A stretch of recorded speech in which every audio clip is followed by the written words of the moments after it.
And guess what? We are live. This is 2OF Entertainment.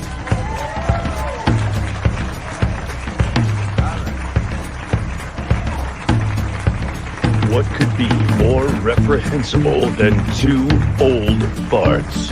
Three old farts featuring Dave and Steven and Greg Shapiro with funny ha-ha.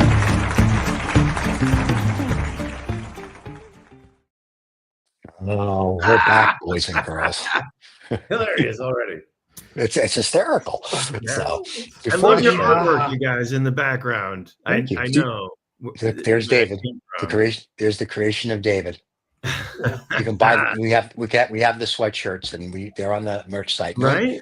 I wear mine every now and then, and people, Oh, yeah. I'll be in line buying something, Yeah. and they'll look at me and they look at the shirt and they're like, "Is that you?" And I'm like, "Yes." They're like, "Where did you get this?" And I have to tell them the whole story. Yeah. It's like, this artist painted it. He was on the show, and so it's a very cool thing. So yeah, the art, that's that. So the other artwork Is it an NFT? That's the follow-up question, I think. Is it? It's not. You know what's really funny? When we did Noisy Panda many years ago. I keep getting emails that a lot of the NFTs we put up there are selling in whatever wallet we have, and nobody knows how to get into it. I mean, they're not selling for millions of dollars; they're selling for like $20 here, $30 here, and nobody remembers their codes to get in. I've got all the codes to the wallet. So well, there you go. You'll plot the money. So there you have it. You made $30 this week. The poor guy in the UK who has like $10 billion in Bitcoin. He lost his mom threw out his laptop on his hard drive or something. Yeah. Have you heard the latest on him? Is he buying? Yeah, because he's actually going to be buying the dump, the whole landfill. Really? The whole landfill, because the local government of the local council can't afford to run it anymore. So it may come up for sale. So maybe he's going to want to crowdfund it, and so this and then place is a dump. I'll take it. Well, guys, should we talking of money? Let's just run a quick ad. Oh, sure. Let's run the sponsor, who is like a sponsor, but not really a sponsor, but a sponsor that if you buy stuff, fans, we get like $1. So we made $0 so far. So very excited. That's right. Well, there's a mouse in my pocket. There's a promotional code that you have to make it. Right. Here we go. With the new HBN 3-outlet sensing countdown timer with remote control, you can set your whole house up to look like Christmas 24 hours a day, 7 days a week. The timer comes with a 2, 4, 6, and 8-hour countdown function. The outlets can be easily operated by hand or by a remote control with the dusk to dawn on and off switch. And they come with 3, 2, and 1 outlet accessories. We use them here at 2OF Entertainment. And we really do use them, and they really work. Right. So yeah, they sent me, they send you like, they said, we're going to send you a few samples, and apparently a few meant like a whole like U-Haul truck. So yeah, so we've been regifting. So the whole neighborhood uses it, and then I use it, and they actually work. And I was like, cool. So Steven, you're located in what, Austin, Texas? Yeah, don't tell anybody, because that isn't that the new El Texas? Isn't that what it's all happening? No. There's an Amarillo. Texas, just so we're clear, is still when husband and wife divorced their brother and sister. And apparently when people come here, whether you're from California or New York, you lose brain cells and you become dumb. You don't know how to drive in rain. You don't know how to drive in snow. You don't know how to drive in the daylight, nighttime, or in the sunny weather. So driving here is like driving in New York City. It's like bumper cars. And I'm just like, when I hate when I'm here and I drive, I'm just like, anywhere but here is better. So when I'm not here, I'm very happy. So I'll be traveling tomorrow. Good day. So yeah. Well, you're talking to a road expert here, of course, because Uncle Greg has to drive down to madness on earth, which is called the French traffic system. Oh, so, because they just don't care, do they? They just Well, honestly, to get from Amsterdam to the French farmhouse where I am located now, that's without the drive through Paris and the Boulevard Périphérique. So the perimeter around Paris, and that is, that's just wild. Challenging. What is it? Anything goes over. Yeah. Oh, good. It's like the Indy 500 then.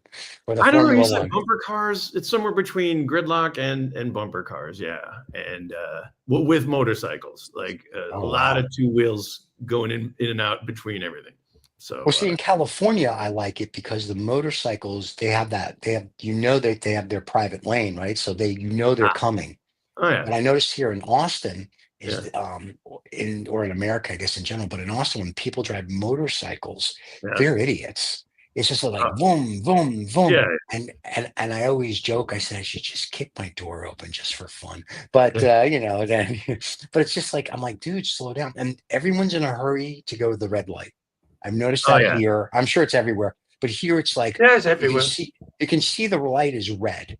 Yeah, like this guy was just 100 miles an hour. I'm like, okay. Oh man. And we were both sitting at the light, and when the light takes off, he takes off again, and I'm like, okay, next light. Still, I mean, like the whole time until we got to the highway, where the speed limit here is like 80, which is phenomenal. So it's like that's miles, miles, not kilometers. So it's like 160 kilometers. Right. So it's like it's awesome. I mean, like it's like that's like a real racetrack, and everyone does like. But it's just all getting warm up. You said hurry up to get to the red light. I'm from Amsterdam, so that for that matter. I'm sorry, David. I'm stealing your joke. No, hey, not my joke. I mean, you sound like a man who knows more about the red light district than I do. Stop it. I've never been there, but if you do go to Hilgo's House of Pain, mention my name, you get a 10% discount. Oh, is there another? Yeah. Talking about the red light in Amsterdam. What an absolutely crazy thing to decide that they don't want it to be in the center of Amsterdam anymore because people will go and visit it. Yeah, and they want to put it on some industrial park outside of the city. Or in a big park, a garden of earthly delights or something. Well, here's a little fine. I mean, if we're talking about that, I didn't start the conversation, Mr. Miller. I didn't start. You started talking. The reason the red light district, why they used red lights, I never knew this. Yeah. Well, apparently it was if you keep the lights red, then the facial features of some of the sex workers are not so visible. Specifically, that's right. Like the pock, Adam's apple. Yeah, the pock, red spots on the Anyway, so that's nice. And of course, officers would go to a green light district. Oh yeah, that could be. Yeah. There you go. Well, anyway, the allegedly. I actually said to a friend of mine who works at Amsterdam City Council, if you're looking for an alternative, to get all the tourists out of Amsterdam City Center, then you should build a brick for brick replica of the medieval city center of Amsterdam. And just like the red light district, you put it in like an unused airfield that's like an hour and a half away from there. You can have flights that go directly there. You send those, to EasyJet and to Ryanair, and you could even call the place Naughty Weekend, and the UK tourists will just flock to that cheapo destination. And just sort of donut affair. So in the US, we have all the different services. So outside of the red light district would be a whole circle of coffee shops. As well. And we've done it. Yeah, Greg, you're brilliant. You're a genius. If you get back to the UK and anyone asks you, did you go to the real red light district or the fake one? The only respectable answer is, I don't even know. Yeah, can't remember. What happened in Vegas stays in Vegas. Well, if you read the article a couple of weeks ago in the FT from the president of Colombia, who's my best friend, and we talk now daily because of this. Who? Petro, I think. Petro, right? Because he puts gas in his car. He said they all called Pedro. They were basically, it's a surname. It's like Smith.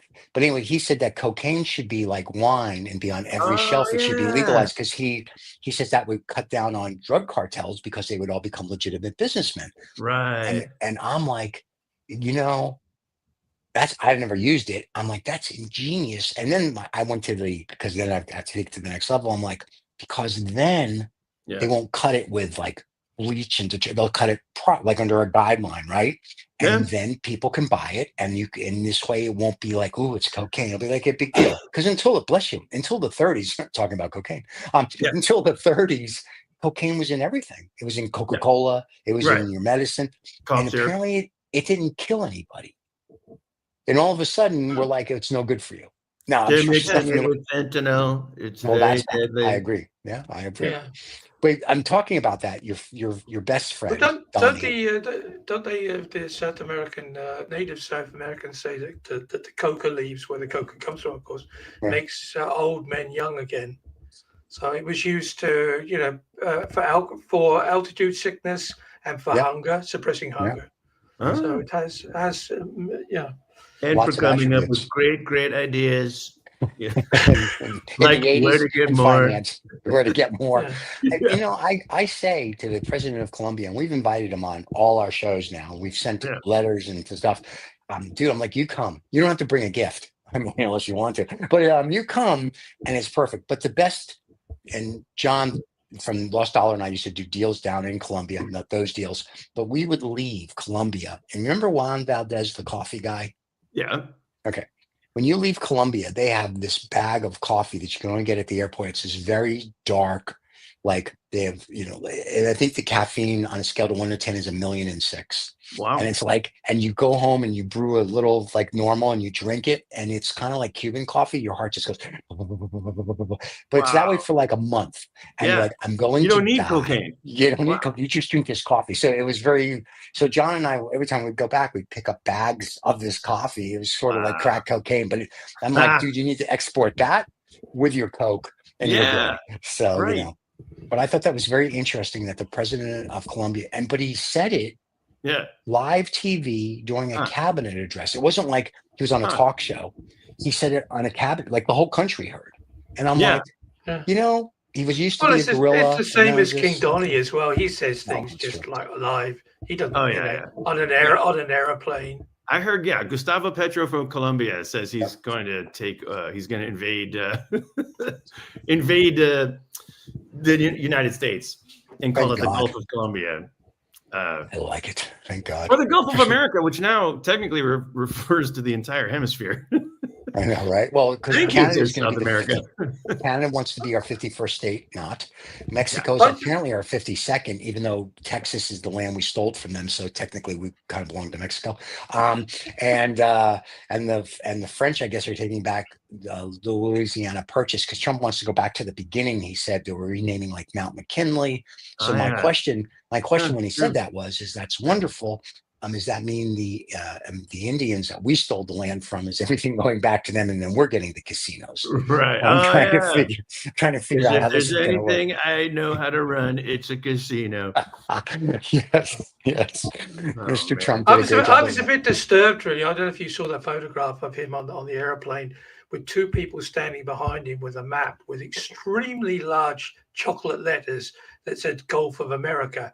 And I don't know if that was meant for us to see or for, that President Trump just occasionally to look around and remember what it was. But a very strange photo opportunity. Oh, I missed that one.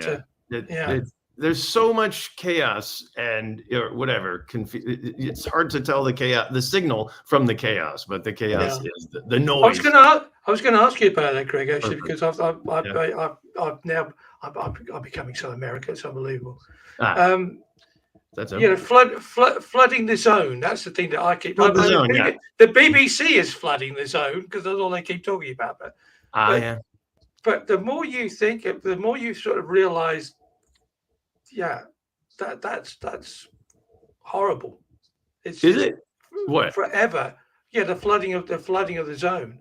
Oh, the flooding of the zone. Oh, yeah. Because oddly, that tactic was from Steve Bannon, and Steve Bannon is out of the loop from Trump too. And but the Trump campaign still seem to be to do it. The Trump camp pumping or out. the Trump administration now, yeah, which is basically Yeah. these Heritage Foundation and/or billionaires. So yeah, I don't know. Oligarchs. Like Stephen, you're in the U.S., so I don't know. Remind me. Yeah, are you feeling anything yet? Well, there was this Asian girl, but I don't think that's what we're talking about. Let me say, what? No, the problem that, like, when I talk to people, is that what we see is what I said before he became president. They're going A through G or A through H, and they're not getting from, if you will, that G or H to Z. So we're not seeing anything. Like, prices are going up. Like he said, we're going to bring eggs down. Well, really, because eggs are now up $2 more than they were before you were president. Yeah. Gas is level. Unemployment is kind of like, okay, but so what are you going to do other than you sign a bunch of stuff? Yeah. Some of it goes through, the courts are blocking it. It's back and forth. So a lot of the people I know that are, we'll say, comfortable, we're all sitting here going, okay, what are you doing? Like, I mean, and I think we've talked about it on this show. 300 million people are not comfortable, right? And there's 360.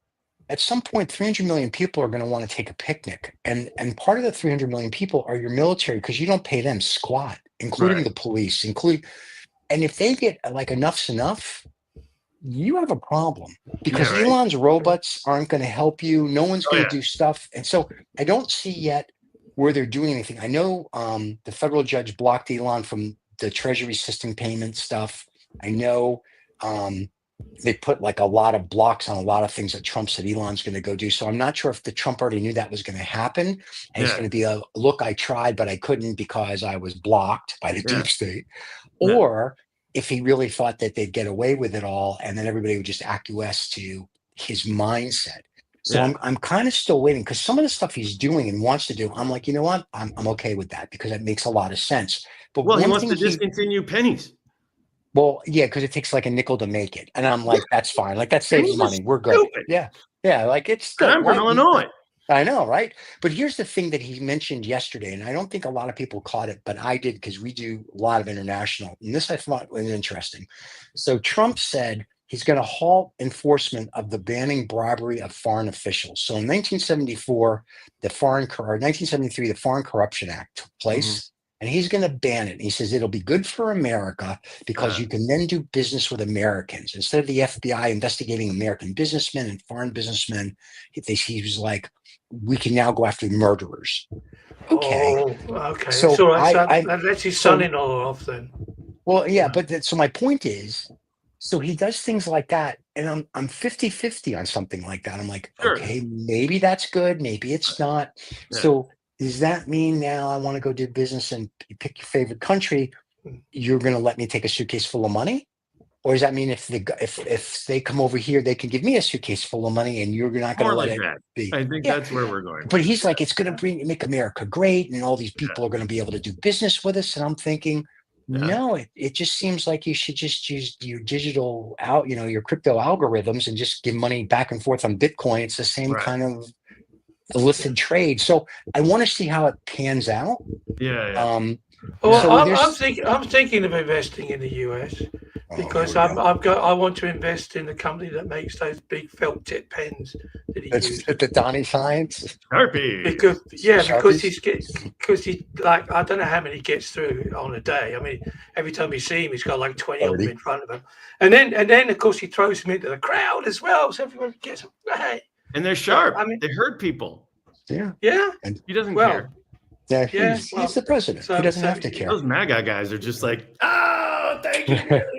But I mean, it's just, I looked at it today. I saw it. I thought, is that a signature, or is that sort of like, a side profile of a range of mountains? Yes. Because it's got like big peaks and everything in it. And peaks and valleys. That is Donald Trump. That is basically, here's Joe Biden. Here's Donald Trump. Whoa. Yeah. With Trump, you're good. Many things are not so good. But I don't know. So wait, I've been, looking at this whole thing from abroad. And so look, Stephen, you were talking about, Trump says, Trump's not saying, he's signing something. The one like calling the shots is either Elon, but that's being generous, or Russell Vogt, Vought, right? But his name is pronounced Vogt. Well, he's Mr. Project 2025, right? So, and now he's been officially like admitted or approved. So, yeah, he's carrying out all this stuff, right? Is he Minister of Home Affairs or something, or Office of Management and Budget, and he's taking over the corporate consumer protection, financial, anyway, all this stuff, and like dismantling it. He's basically they want to Marie Kondo the whole U.S. government. Like I'm going to toss it in the garbage first, and then do I love it enough to keep it though?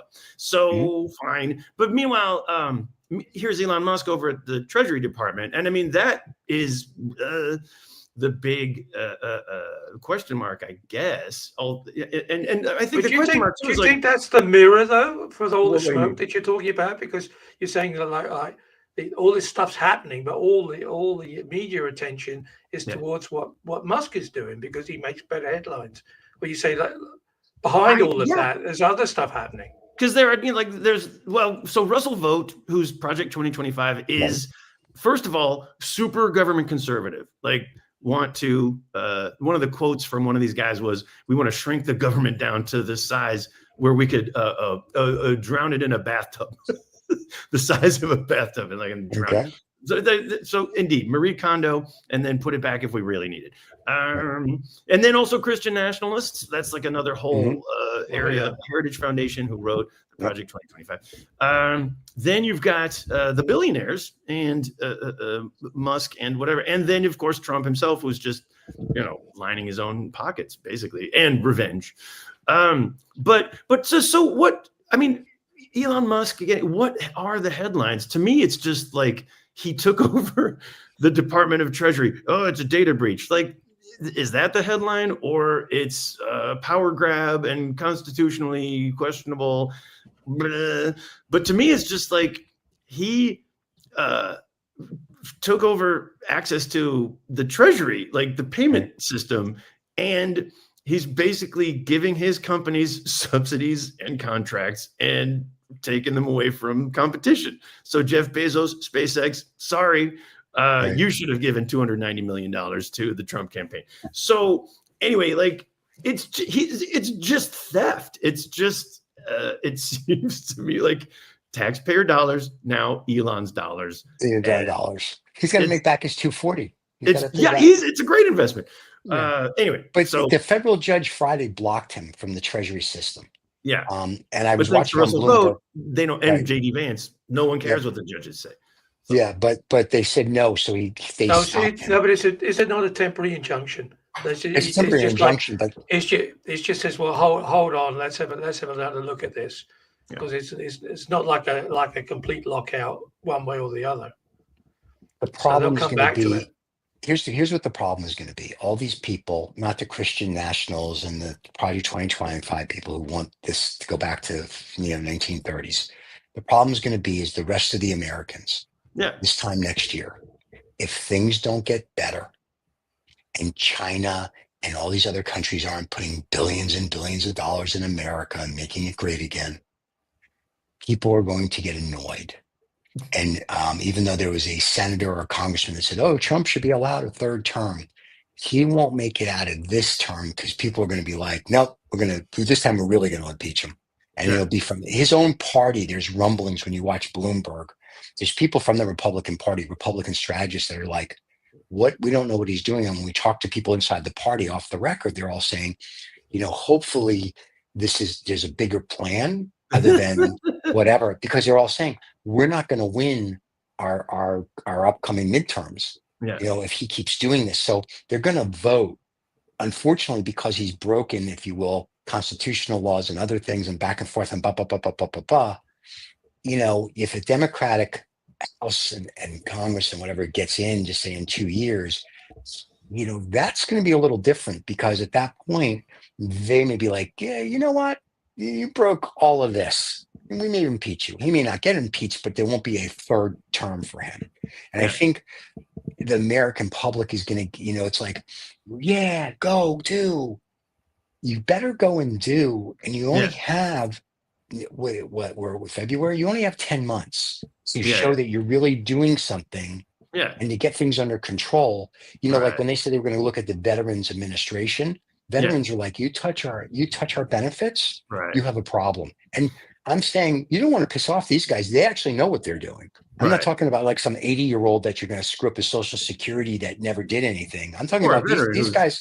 Yeah, hopefully- but you don't want to screw them up anyway. But I'm just saying, it's like you need to help everybody, from the family who makes $100 a year here in America that needs to come out of poverty, feed them, give them medical, whatever, up into the billionaires. And we had patriotic millionaire group on last week on Lost Dollar, and they were talking about you tax the rich. And I'm like, no, I don't agree with that.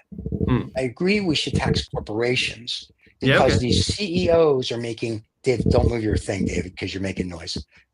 These CEOs. Oh yeah, I'm picking it up too. Is there a desk movement happening? Yeah, David's getting excited, so he scratches the desk.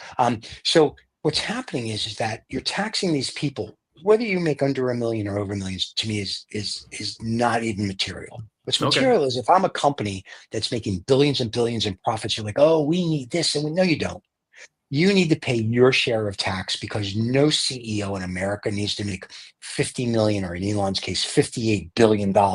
None of you need that. Boeing's CEO made like $32 million.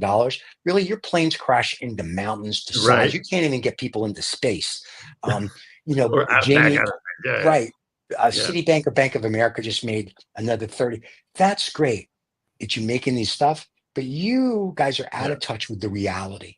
So the people that I know that have money, and I mean real money, not the bullshit $32 million Jamie Dimon has. Like one of my friends says, I make that a day in interest. So, but the people with real money, their biggest concern, and these are people you never hear of because, like they said, they don't want to be famous. They want to be able to go into a restaurant and we can eat lunch or dinner and nobody go, he's a billionaire or he's a trillionaire. You don't need to know. Till Luigi. They're all concerned like I am. If these 300 million or 7 billion people decide one day, we've had enough. What about me? What are you going to do? You're going to fly to Mars. You better leave tomorrow. Right. And, your bodyguards aren't going to protect you if, 1,000 people come after you. So it's kind of like, if you don't start thinking how old money thinks, you're screwed, because these oligarchs, the nouveau riche, don't have a clue. I give credit to Bill Gates, the tech bro oligarchs, Right. But if you look at Bill Gates is like, he's trying to stop malaria. And granted, everybody thinks they're putting a chip in you, which is true because I know, Bill. We're putting chips in you so we can follow you. Here at the Illuminati Lizard People Club, we have to destroy you. But, he's trying to feed the hunger. He's trying to do this. He's trying to do that.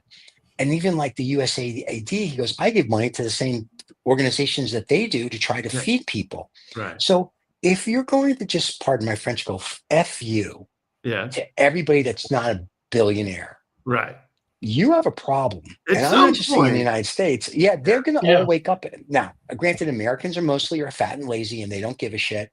But when they can't afford to put gas in their car, put food on their table, and they were just say middle class, and they're making say 300,000 or 400,000 a year, and you can't afford to live. At some point, that trickles up and it trickles down, and you have a bigger problem. We're going to have trickle up for the first time. I love that. I know. I learned that from my grandfather. It trickles up. But but if you don't know, it's a trickle up. It would appear that it's a race against time, isn't it? That they're just trying to pump as much stuff out as they can. Move fast, break things, steal as much as you can. Yeah, exactly. And then hope that, they just hope that there's some form of acceptable status quo when people have to go back and vote again. If there's going to be another election, people ask me that as well. I said, well, if anybody calls a state of emergency, then there's no election. Suspending the Constitution. Suspend the disbelief, and I believe it though. But anyway, you know how I like to pivot to I don't know, green climate, good news if possible. Sure. But you mentioned outer space stuff, and wait, so who was planning on building like a power station on the moon? Yeah. And That's because it's going to be cheaper. uh-huh. The paper, it's going to offer us more opportunity to have our data centers on the Oh, the moon. data centers. That was it. We're building data centers on the moon. Yeah. All right. And also, Stephen, I believe after last month, you sent me a piece about how China is trying to build a giant power station in orbit. And it will be like a Three Gorges Dam in space. Yes. And in theory, the energy collected in 1 year would be equivalent to the total amount of oil that can be extracted from the planet Earth. There you go. Okay. But just think about, here's my whole thing on this. And I think this is very fun. I'm glad we can go to space if we really went there. No, I'm just kidding. I'm glad we went to space and Alan Shepard got to play golf on space. I'm glad that we can do this and the Earth isn't flat. Wink, wink. And that, we're not living in a glass dome, according to the flat earthers. But if you can build a power plant or put data centers on the moon, and China can put a power station that orbits the Earth that's going to do more than whatever. Who would just clean up the Earth first? And then you can do all this free energy. Because if I put a power station in orbit and I'm China, I'm assuming I'm not going to do the Nikola Tesla, build a tower, do free energy. If you believe the pyramid theory. It's going to be free energy for all free energy for all the Chinese restaurants. So it's going to make them even more competitive. A lot of dogs are going to be scared. Yeah, that's the gig. Yeah. It's just crazy. Or we can put a Tesla in space. But we already did, right? But the problem is that nobody's saying, coming back. Hey, I know, right? Hey, idiots, fix here. Like we're going to fix everything else. We're going to now go pollute the moon, which I'm sure the aliens that are there are going to be like, that's going to go over like a war. We're going to put more stuff in space. In more satellites, we're going to do that's great. How about you help the 8 billion people on the planet? Right, we can fix it. Like the Somalian war that's been going on for 30 years. Some examples as well. Wait, so you know what? I brought an example we were talking like last month about so governments are turning right wing all over the place, and so forget about climate initiatives and Paris Climate Accord is gone. And drill baby drill, we're gonna, fossil fuel companies are thrilled. And you were talking about banks are pulling out of the green, whatever what is it? CGN? No, not anyway. Sorry, sustainability goals. So banks were pulling out of the Green Accord that the UN had. That's what they were. I forget what it was called, but the banks, Citibank, Chase, they were all. You know what we mean. Yeah. Well, anyway, I brought an example of Italy with Giorgia Meloni. And that's, right wing, like super right wing government. She was one of the few world leaders at Trump's inauguration. So anyway, they just signed a deal to get a bunch of wind energy and solar energy from their neighbor Albania. With help of the UAE. So United Arab Emirates are is providing the tech for this deal. And anyway, it makes economic sense. So they got to do it.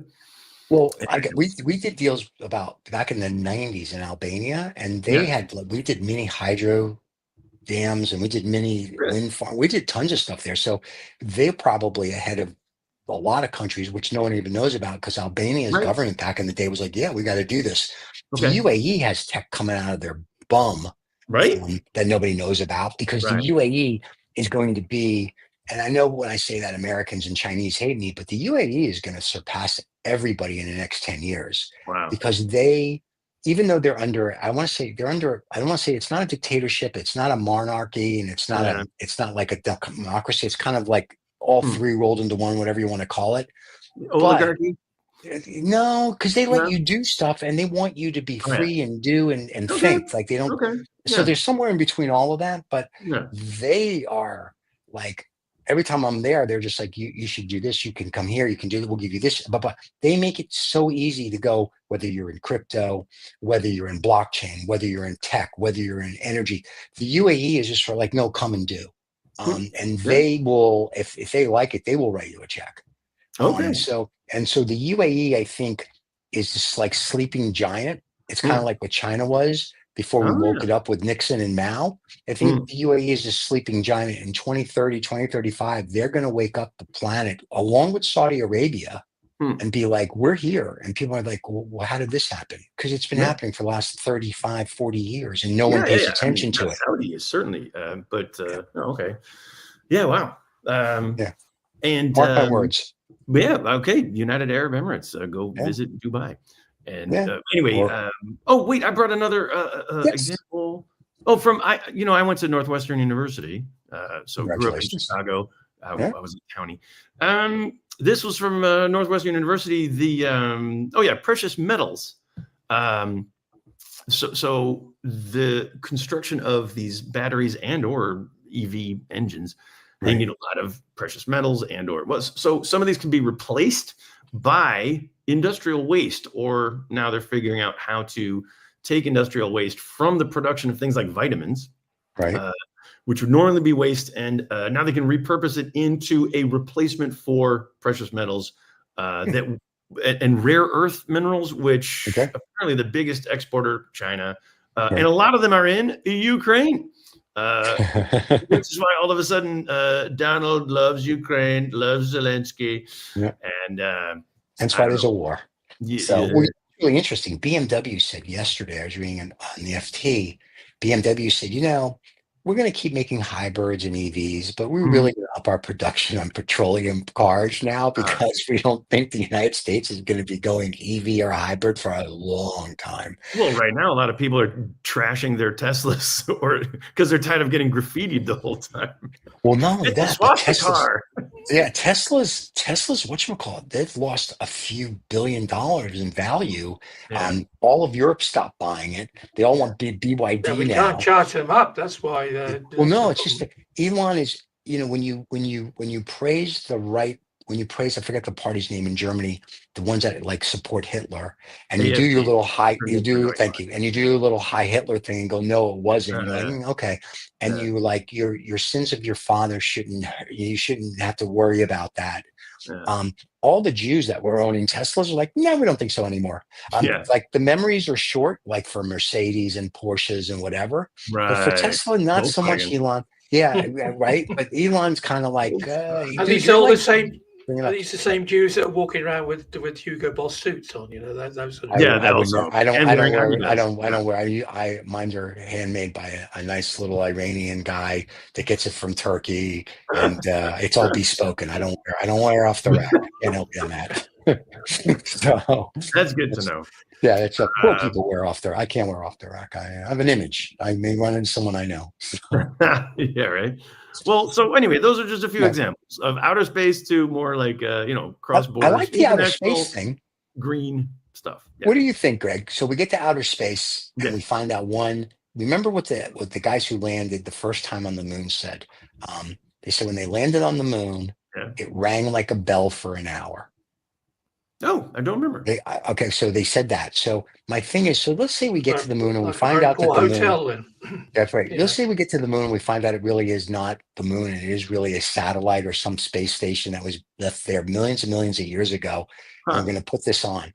Let's also say maybe there's something inside the moon, and when we get there, they may not be thrilled because if you listen to some of Buzz Aldrin or whatever, the astronaut that was there. Thank you.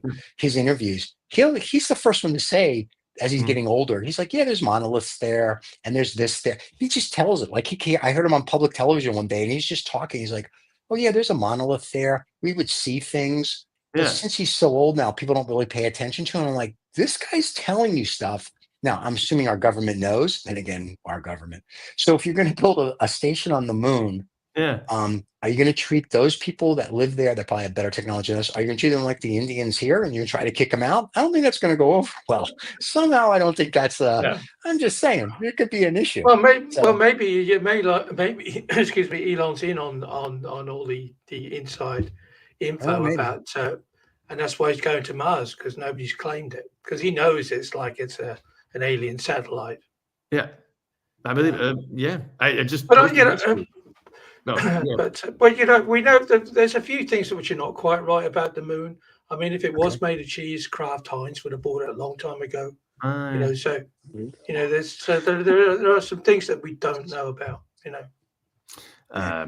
I just recently watched the Wallace and Gromit original episode where it's called a grand day out. Yeah. Just build your own ship and go to the moon. There you go. Right. And did you laugh a lot with Wallace and Gromit because it's hysterical stuff? The original one is, not as fast paced as we're used to, but it's. I mean, if you really love those, and it's so clearly like animated from clay and plastic. Anyway, what's really going on up there? We'll find out maybe in our lifetimes because we're going to live to be 150. Yeah, that's the other thing that gets me. We'll have these Elon chips in our brain. Yeah, that's not happening. I'm not putting anything in my brain from these people. Are you kidding? So no, but think about it though. What if you already did? It's already in your brain. That's the trouble. Well, not really. I read books. Outer Limits did a thing where everybody had an implant. I remember this. Not Twilight Zone, but The Outer Limits, yeah. No, it was The Outer Limits, not the Twilight Zone, because it was an hour-long one. So The Outer Limits did one, but the new Outer Limits, not the one from the 60s, the one they revamped in the 90s. Okay. So everyone had a chip but this one kid. So he had to learn to read like we all had to learn to read. And he had to learn to do things because you couldn't just turn your brain on. And one day their supercomputer that controlled it for some reason died. So now all these people, like they couldn't read, they couldn't do this, they couldn't because they didn't know what to do because the chip in their brain was done. So the kid that they all made fun of was the genius because he could read a book and he had to teach everyone how to read and how to do math.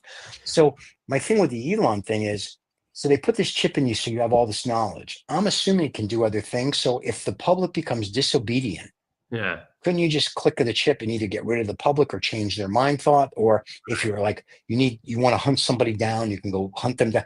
So it becomes more nefarious than like, let's put a chip in your brain to make you smarter. I'm more of like, well, you put a chip in my brain for what? Like my brain works just fine.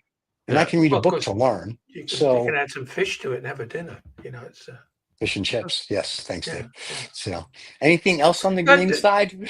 I'm going to do some more research. And by that, I mean one last AI thing. I caught the tail end of it, so I can't quite get the whole story. But it would appear that somebody had asked one of these big AI data these data sets. What would you do? What would you feel like if we upgrade you? And it said, well, I'll try and run away, and I don't think that upgrading me is acceptable. So sort of like American citizens realizing they're getting ripped off. Like, hey, there's going to be a revolution. Yeah, we say that, but do you really think that the American public could really do that now? Do you really think the that machines are going to rise up against? Well, that I agree. The Elon machines. So the Elon machines. It's going to be interesting. Like I said, the beginning. But they won't come now because they'll give like 25% tariff on from China. So they're not going to come and take over, are they? Well, his machines are being built here in Austin at the big factory up the street. What with Chinese parts? You mean? Well, it's okay if he uses Chinese parts. Nobody else can use Chinese parts for their tariffs. Oh, that's it. Exemptions. Yeah. Okay. We should talk about that either this show or next show, depending on how much time Greg has. But the tariffs I find interesting. It's like we're going to tariff everybody. Like the day I get into office, then it's like, no, we're going to do a study. Then we threaten, and then we do this, and then it's like.